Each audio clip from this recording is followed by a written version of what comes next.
when I was 7, my mother, we lived in New Jersey, in a town, not in the country. And my mother said, a bunch of kids in the neighborhood are going to take riding lessons. Wouldn't you like to take riding lessons? And I said to her, what? Why would I want to, you know? And she said, well, I did it when I was young and it was a lot of fun. So I said, well, okay. Well, I've never been sure, ever, whether my parents felt that was a curse or a good thing, because it just became our lives, basically, and mine certainly.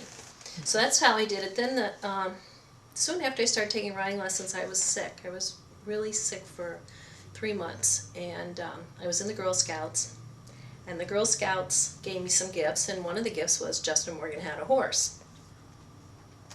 And the other was, I think, a blue ribbon for a champion or something. It was about saddle horses, but they were about my reading level. So being sick, I read them at the books. And then we moved to the country. We moved upstate New York. And my dad always promised if we moved to the country we could have animals, because we couldn't have pets where we were. So that's sort of how it started.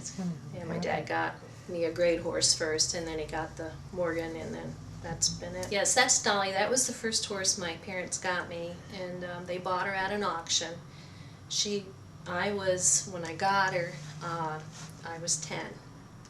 And they thought she was a large pony, but she was like a 2-year-old. So she got a lot bigger, and they thought she was the right size for me, and she soon got a whole lot bigger, and she was,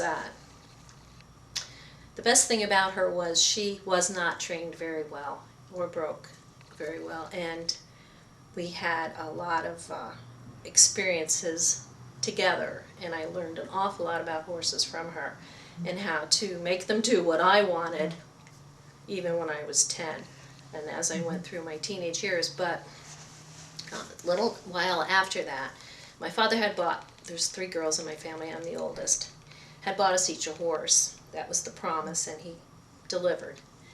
My sister, the middle sister's horse, died soon after he purchased her. And my father, we were in 4-H, and our 4-H leader was going to take his broodmare down to Pennsylvania to get bred, and it was a Morgan mare.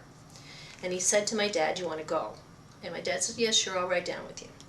So they went down to Ringtown, Pennsylvania, which is where Marilyn and Harold were, Childs, and my dad bought the mare Figuring, who's by Cornwallis and Upway King Mary Maid. That's her dam. And they had her bred to the mandate, and we went back to pick her up, and my dad took us kids to see her, and I got on a horse. I got on her. My father wanted us to ride her while we were there. They had a training barn where we could ride inside.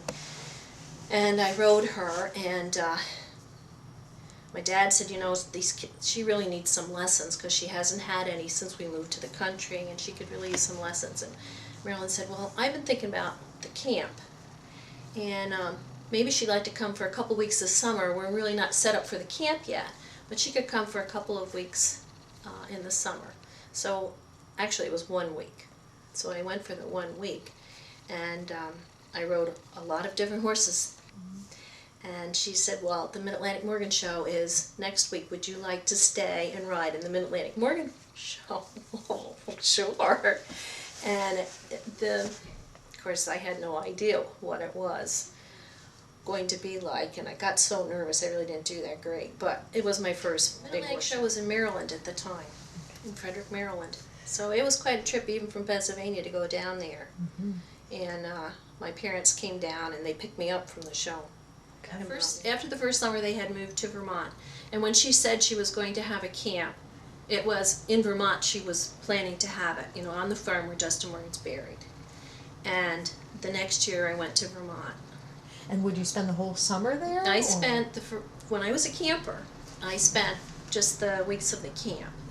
But I really wanted that counselor job bad. And I kept hitting around a little bit. Not too much, but the girl, she said, well, the camp counselor has to know how to drive. And I'm going, oh, okay. So I had to wait till I could drive. Well, as soon as I drove, I got the job. So then I stayed the whole summer after I was camp counselor. All right.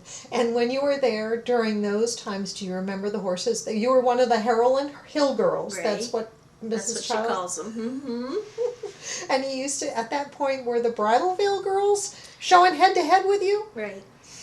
That's right.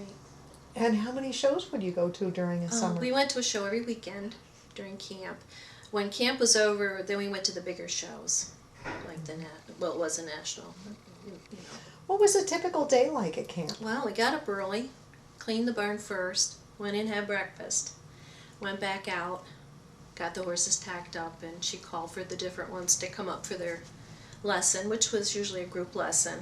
And she had different combinations of horses that went together, and some different girls, each girl had a horse to take care of as their responsibility, but she did switch different girls on different horses to get different experiences. Good. Yeah, and that went till noon. Then noon we had lunch, and then we had a rest period, and then we did the evening chores and supper. And All right. Got it. So it was really kind of a home away from home too, Really, a little bit. Would yeah. camp run for about 2 or 3 weeks? it ran or- for about 4 weeks. So that's a nice time. And Yeah. the horses that were there during the time that you would have been, right, the counselor or would have camper. been Deuce's Wild? Well, let's see. When I first went there, she had, I saw you had a picture of Rita Kay. She had Rita Kay. She had a couple broodmares that weren't really broke. Some of the girls brought their own horses, so that helped. She had, I'm not sure if it was the first year or so, but she had a saddle horse for us to learn to ride. I think that's about it the first few years. Then she got different horses as time went on, and Deuce's Wild was sort of like when I was a senior in high school, she got Deuce. There are a lot of pictures of a lot of different people on that horse, and she said he's Yes. probably shown more than. Yes. What was he like to ride? Oh, he was fun. He was a, well, he was a gelding, so you didn't have that pride issue, which is, it's good and bad. Yep. You know. But he could be ridden by children, very little children, and he would just go, you know, nice and quiet for the kids. But he could be, you might say, woke up to show in a park class. I qualified for Madison Square Garden and rode in Madison Square Garden. That. So that's what when, you know, I don't show now, and I haven't shown in a long time. We go to a couple of shows once in a while. And when I meet somebody that doesn't know me from my youth, that's usually what someone will say. You know, usually my husband, well, she rode in Madison Square Garden. Oh, then everybody looks at me a little different than just the little country girl, you know, isn't with the that horses. exciting? That's Yes, really it neat. really was. Now I have to ask, was it on a saddle horse or was it on a Morgan? No, it was on a saddle horse. That's great. And the Childeses, it was one of the camp horses, and they gave him to me. So he became my horse, and I took him to. Do you remember his name? Yeah, his name was Goldie, and his official name was Heart of Gold. Oh, isn't that wonderful? Yeah, and it that was a wonderful must have experience. been. Now, did your dad take you down to Madison Square Gardens and Yep. just to even enter that ring? What did Yeah. you feel like? Oh, well, I was scared to death, but but it was exciting, and there were a lot of other things, and a lot of kids, you know, these kids from all over the country were there. Right, right. So, yeah. That is huge. And I rode the tractor Yeah. trailer over to we were stabled in an armory, and they brought us over in a tractor trailer, and I rode with the horse. And Isn't that amazing? Now were Mr. and Mrs. Childs Yeah. there? Oh, Yeah. and what did they think about all of well, this? they were excited too. Yeah. Isn't You know, that, we just did our thing. yeah, that's wonderful. That's great. Lipid mandate many times. I didn't show him. He was in the retirement phase.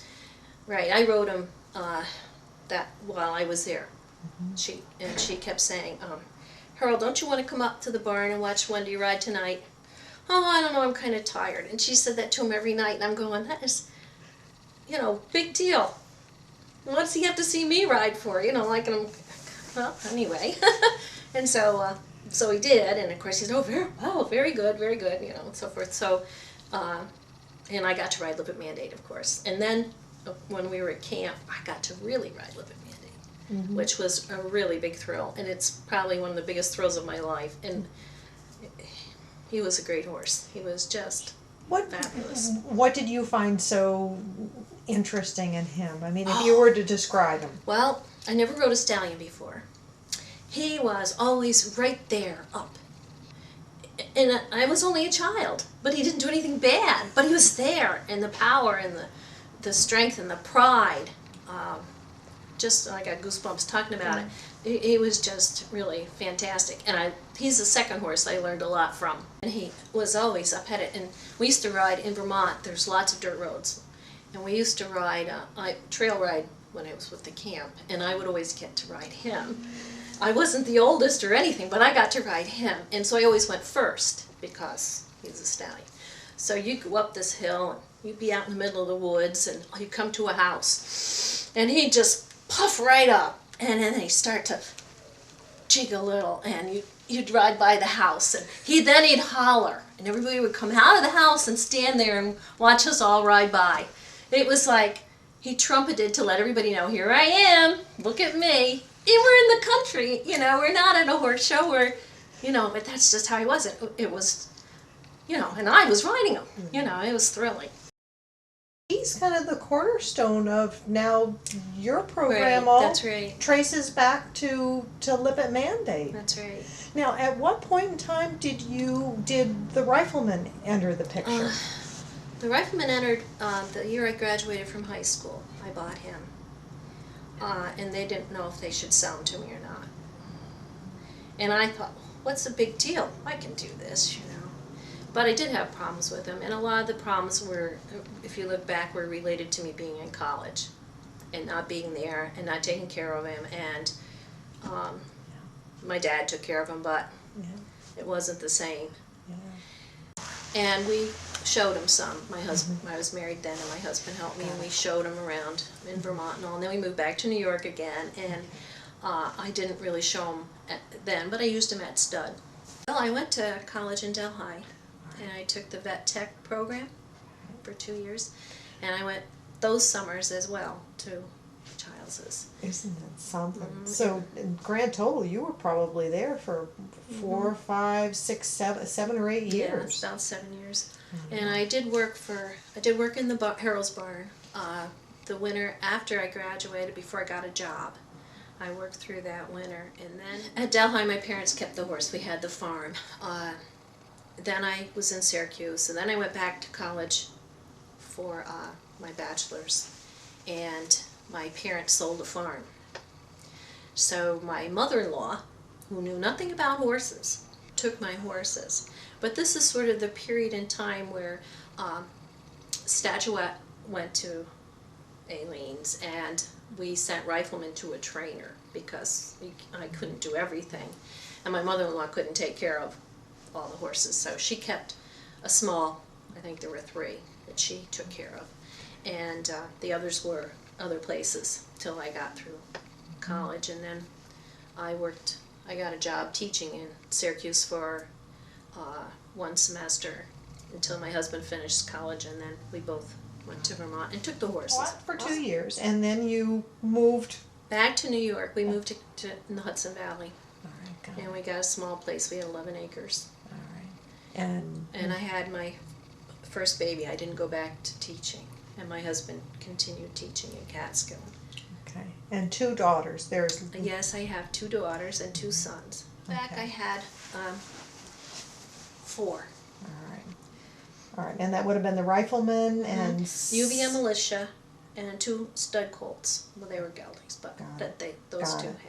And were you thinking at that point? When did you become Morgandy? Morgandy? Yes. When did you? The day my parents bought the first Morgan, because the DY is from Wendy, and the Morgan from Morgandy. That's great. So that name has been around a while. That's right. I bought a mare, and I got a bank loan to buy her, and my mother had a sign for it, co-sign for it. Which mare was this? This was UVM militia. So I had another younger horse. I think it was one of Statuette's that I was going. The deal was I would sell her and pay, which worked, pay the bank loan off because I didn't have a job or anything at that time. That was when I was in. Must have been when I was in the 2-year college that I did that. Yeah. So I had her, and then she wasn't catching in full anymore for me, and Dr. Schaefer, do you know Francis Schaefer? Well, Marilyn called me and she said that Dr. Schaefer wanted to sell her horses and she was in a hurry to get rid of them, and did we want them? And I was expecting my second child in 2 weeks, and I'm going, no, I don't. And my husband's going, yes, you do. And I'm going, no, I don't, no, I don't. You know, I got my hands full right now. I don't need more horses. And he goes, yes, you do, it'll be all right, Howard. Oh. So he went and picked them up and everything because I was sticking close to home, and I got 2 brood mares. And those were? I got Miller's Debutante and West Lane Dawn, and then I bred them to Rifleman.